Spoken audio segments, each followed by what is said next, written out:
The Fall Guy is David Leitch's new celebration of the art of stunt work, starring both of the Academy Award nominated leads from Barbenheimer last year. Welcome back to Movie Health Community, the internet's #1 source of health warnings at the movies. Now let's talk about if The Fall Guy is safe for photosensitive audiences, then we'll get to if this movie's any good.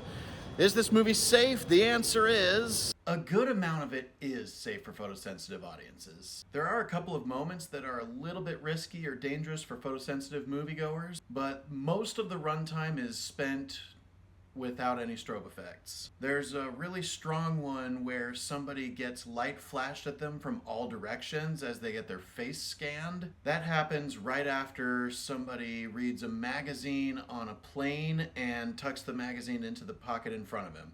Right after that happens, there's going to be a strobe effect for a few seconds. Then there are a few scenes where there are very sudden appearances of emergency vehicle strobe lights. So for flashing lights, we are giving The Fall Guy a 5 out of 10. The strongest one to worry about is one that we've discussed, and then there are unpredictable strobe lights that are part of our everyday life, which we do need to have a conversation about as a society. In terms of camera motion, there is high-speed action, meaning action taking place in or following fast vehicles. There is a lot of action at extreme heights, including the build-up and climax of the opening shot of the movie. And these extreme heights all look very real.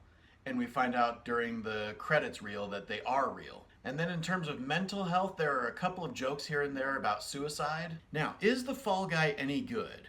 Just like with the flashing lights, I'm going to tell you that a lot of it is good. This movie is trying to be two different things. It's trying to be a tribute to stunt performers, and it's also trying to be a romantic comedy.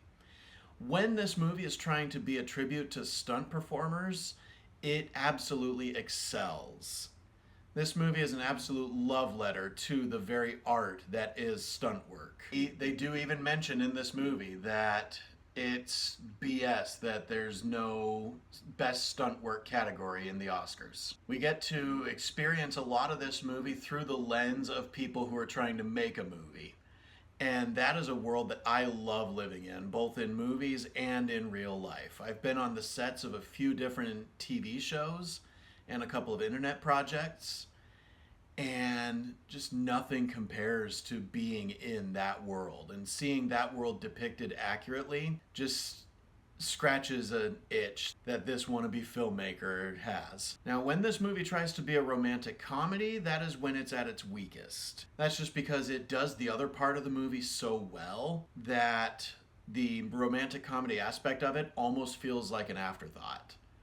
And that's nothing against the leads, who, as we mentioned earlier, are both Oscar nominees in the last year. There are parts of this movie that appeal to cringe humor, so if you like stuff like The Office, then you'll probably enjoy some of the humor in this movie when it comes to the romantic comedy side of it. There were some excellent needle drops, including at least 3 different versions of I Was Made for Lovin' You by Kiss. I was impressed with how many pairs of reflective sunglasses were used in this movie. Being that most of this takes place on a movie set, having a camera reflected in the lens was not a weird thing. Make sure you stay for the credits of this movie. There is a during credits sequence that's a brief behind-the-scenes look at the stunt work in this movie. If David Leitch seems to have set a high bar for the stunt work in his movies, that's good, and I do think that The Fall Guy lives up to his own standard. A good test to see if you would enjoy the plot of this movie would be Hail Caesar by the Coen brothers.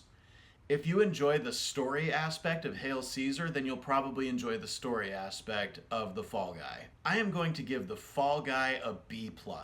Thank you so much to our readers on Tumblr and Facebook, and as always, an extra special thanks to our patrons over on our Patreon page, whose names are scrolling on your screen like credits right now. As a reminder, nothing produced by Movie Health Community is medical advice, nor has any of it been reviewed by any medical professionals. I've got an announcement for you all. We have just published our 13th Flashing Lights warning track, which is for Indiana Jones and the Dial of Destiny. Our next Flashing Lights warning track is going to come in July. And the announcement I have for you is that we are actually going to be releasing 2 Flashing Lights warning tracks in July. And even better than that, one of these Flashing Lights warning tracks is going to be free. so you'll be able to enjoy it and experience it without a Patreon account. You can currently do that for our tracks for Hocus Pocus 2 and Top Gun Maverick. I am also going to add our track for Indiana Jones and the Kingdom of the Crystal Skull to this list.